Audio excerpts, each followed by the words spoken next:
నమస్తే. రేణు దేశాయ్ చేసిన ఒక పోస్ట్ విపరీతంగా వైరల్ అవుతుంది.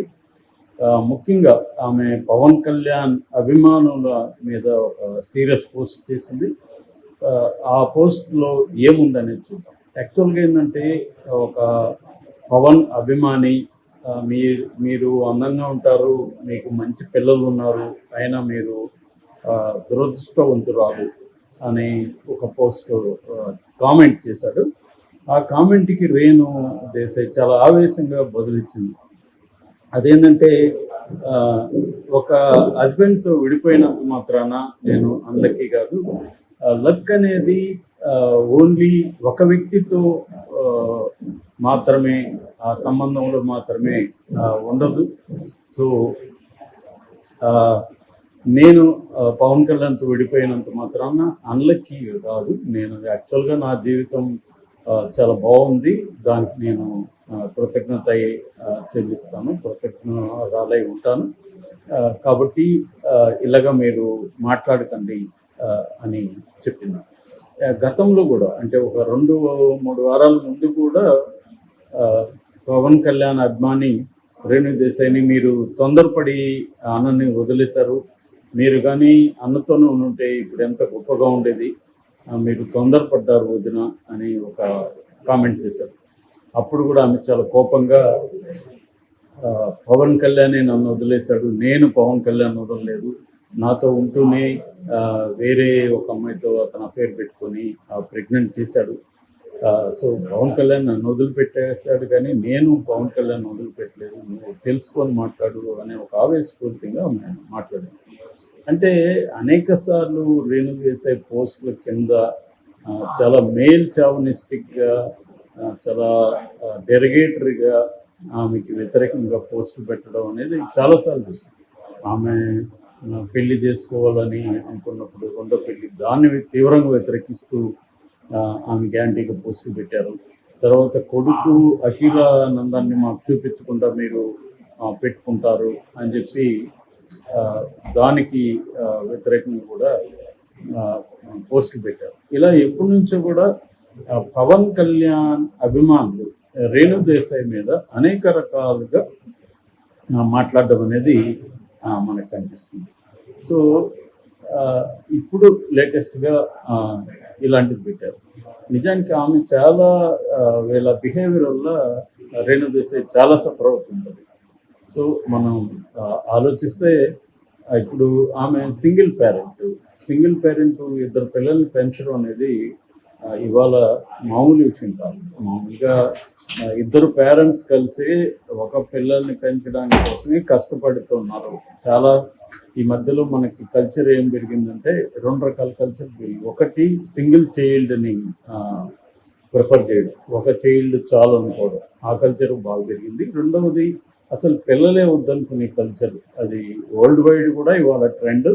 ఇండియాలో కూడా ఆ కల్చర్ బాగా పెరిగింది, పిల్లలు వద్దు అని. ఈ మధ్యనే జీరోదా కంపెనీ యజమాని అయిన నిఖిల్ కామత్ ఒక స్టేట్మెంట్ ఇచ్చాడు. నేను పిల్లలు కనుక్కోలేదు, ఎందుకు కనుక్కోలేదంటే అతను లెక్కేసి చెప్పాడు. మొత్తం దాదాపు 18 years నా టైంని పిల్లల కోసం నేను స్పెండ్ చేయాలి ఓవర్ లైఫ్ లాంగ్. సో అది వేస్ట్ అని నేను అనుకున్నాను, అందుకనే నేను పిల్లల్ని కనుక్కోదలుచుకోలేదు అనేది అతను చెప్పాడు.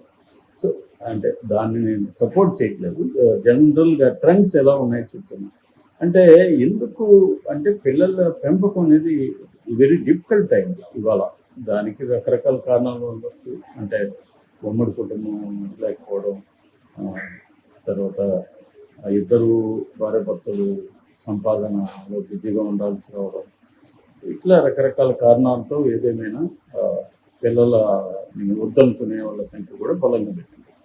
సో ఇటువంటి ఒక టఫ్ సిచ్యువేషన్లో సింగిల్ పేరెంట్, ముఖ్యంగా మదర్స్, నేను చాలామంది నా వ్యక్తిగతంగా కూడా తెలుసు, వెరీ వెరీ టఫ్. వాళ్ళకి సింగిల్ కిడ్ని భరించడమే చాలా కష్టం. అట్లాంటిది రేణు దేశాయ్ ఇద్దరు పిల్లల్ని పెంచుతుంది.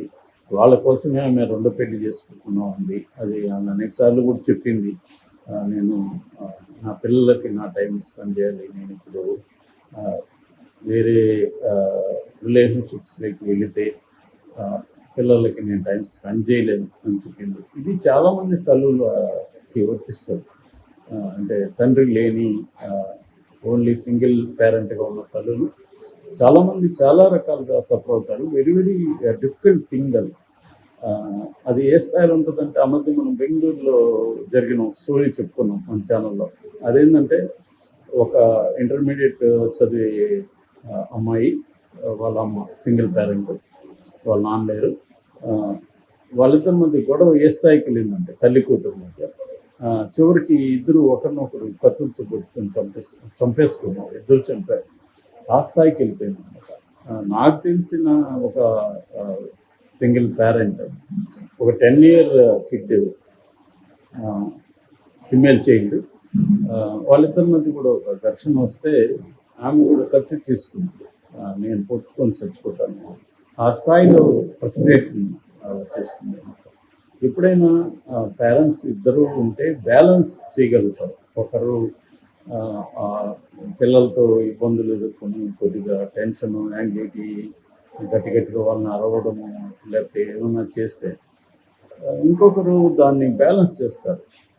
సో ఆ బ్యాలెన్సింగ్ అనేది ఉండదు సింగిల్ పేరెంట్, ముఖ్యంగా మదర్కి. రెండోది ఏమంటే, మొగుడు వదిలేశాడు, లేకపోతే ఈమె మొగుడిని వదిలేసి వచ్చేసింది కాబట్టి షీ ఈజ్ అవైలబుల్ అనే ఫీలింగ్ చుట్టూ ఉన్న మగవాళ్ళకి ఉంటుంది. She is vulnerable and available. ఆమెని ట్రై చేస్తే ఆమె ఏమి చేసుకోలేదు, గట్టిగా వ్యతిరేకించలేదు. సో మనం ఈజీగా ఆమెని ట్రై చేసుకోవచ్చు అన్న అభిప్రాయం చాలామంది అనుకోవాలి. దీనివల్ల కూడా చాలామంది ఎవడో ఒకడు, ఒక మగవాడు అంటూ ఒక తోడు ఉంటే మిగతా మగవాళ్ళ నుంచి మనకి ప్రొటెక్షన్ ఉంటుంది కదా అనుకునే వాళ్ళు కూడా చాలామంది ఉంటారు. సో దానికోసం ఒక్కొక్కసారి ఎవరినో ఒకరిని బాయ్ ఫ్రెండ్గా వాళ్ళు పెట్టుకుంటే, ఆ బాయ్ ఫ్రెండ్స్ ఏం చేస్తున్నారంటే, వీళ్ళ పిల్లలు, ముఖ్యంగా అమ్మాయిలు ఉంటారు, వీళ్ళు టీనేజ్ స్థాయిలో ఉన్నప్పుడు వాళ్ళని ఏదో ఒక మాయ చేయడం, లేకపోతే వాళ్ళని ఇన్ఫ్లుయెన్స్ చేయడం, వాళ్ళతో అఫైర్ పెట్టుకోవడం. ఆ మధ్య కూడా మనం చెప్పుకున్నాము, అలా ప్రెగ్నెంట్ కూడా చేశాడు ఒక తల్లికి ఉన్న బాయ్. ఇలాగా చాలాసార్లు ఇలాగ జరుగుతుంది.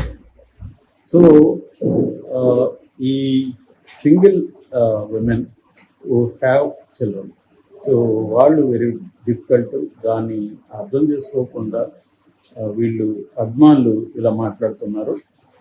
బట్ పవన్ కళ్యాణ్ది ఇక్కడ మేజర్ తప్పు ఉంది. ఎందుకంటే ఇతను ఎప్పుడు కూడా తన అభిమానుల బిహేవియర్ని సరిదిద్దడం కావచ్చు, లేకపోతే మందలించడం కావచ్చు, లేకపోతే ఒక డిసిప్లైన్లో పెట్టడం కావచ్చు, ఇది ఎప్పుడు అతను చేయలేదు.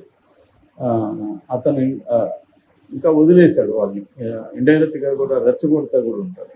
అంటే పవన్ కళ్యాణ్ తన అభిమానుల్ని ఒక పొలిటికల్ క్యాడర్గా తీర్చిదిద్దలేదు ఎప్పుడు కూడా. వాళ్ళకి పొలిటిక్స్ క్లాసులు చెప్పడం, ఊరికే ఏదో అప్పుడప్పుడు నాగబాబు ఏదో చెప్తున్నట్టు చేస్తున్నారు, కానీ ఒక సిస్టమేటిక్గా వాడిని పొలిటికల్ క్యాడర్గా మార్చలేదు, అభిమానులుగానే ఉంచాడు. ఎందుకంటే వాళ్ళు అన్రూలీగా ఉంటారు, మేల్ చావనిజం ఉంటుంది వాళ్ళకి, పితృస్వామి భావజాలం బలంగా ఉంటుంది, స్త్రీలకి వ్యతిరేకంగా ఉంటారు, స్త్రీలని ఆబ్జెక్ట్స్గా వాళ్ళు ట్రీట్ చేస్తుంటారు, చాలా దారుణంగా బిహేవ్ చేస్తుంటారు.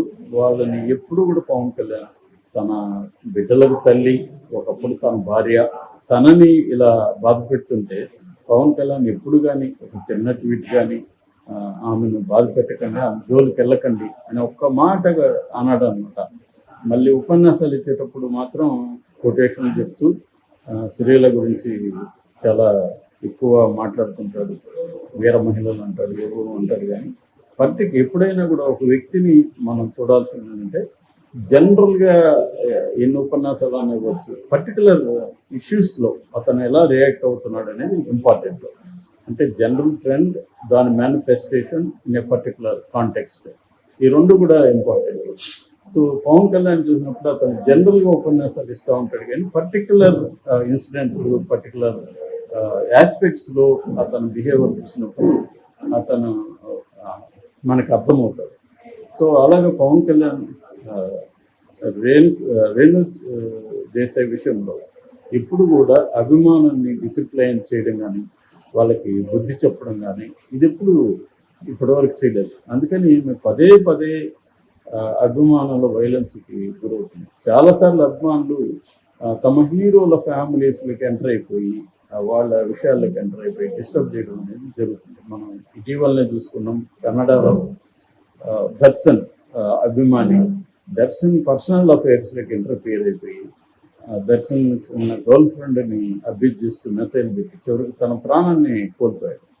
సో ఆ స్థాయి ఫ్యాన్స్ ఇంటర్ఫియరెన్స్ ఉంటుంది, దాన్ని కంట్రోల్ చేయగలిగారు. నాకు తెలిసి కమల్ హాసన్ ఒక్కడే తన ఫ్యాన్స్ని మీరు ఫ్యాన్స్ లాగా పిచ్చి పనులంతా చేయకండి, మీరు సమాజ సేవ చేయండి అని చెప్పి ఒక ఎన్జిఓ పెట్టించి ఆ ఫ్యాన్స్ని ఎన్జిఓలో యాక్టివిటీస్ చేయించాడు. That is at least good. వాళ్ళ ఎనర్జీ, వాళ్ళకు ఉండే ఉత్సాహం, దాన్నంతా కూడా ఒక ఛానలైజ్ చేసి ఒక ఆర్గనైజర్గా చేశాడు. పవన్ కళ్యాణ్ ఖచ్చితంగా కమల్ హాసన్ లాంటి వాళ్ళ నుంచి నేర్చుకోవాలి ఈ విషయంలో. ఇప్పటికైనా పవన్ కళ్యాణ్ రేణుదేశాయ్ విషయంలో స్పందించి ఫ్యాన్స్ని కొద్దిగా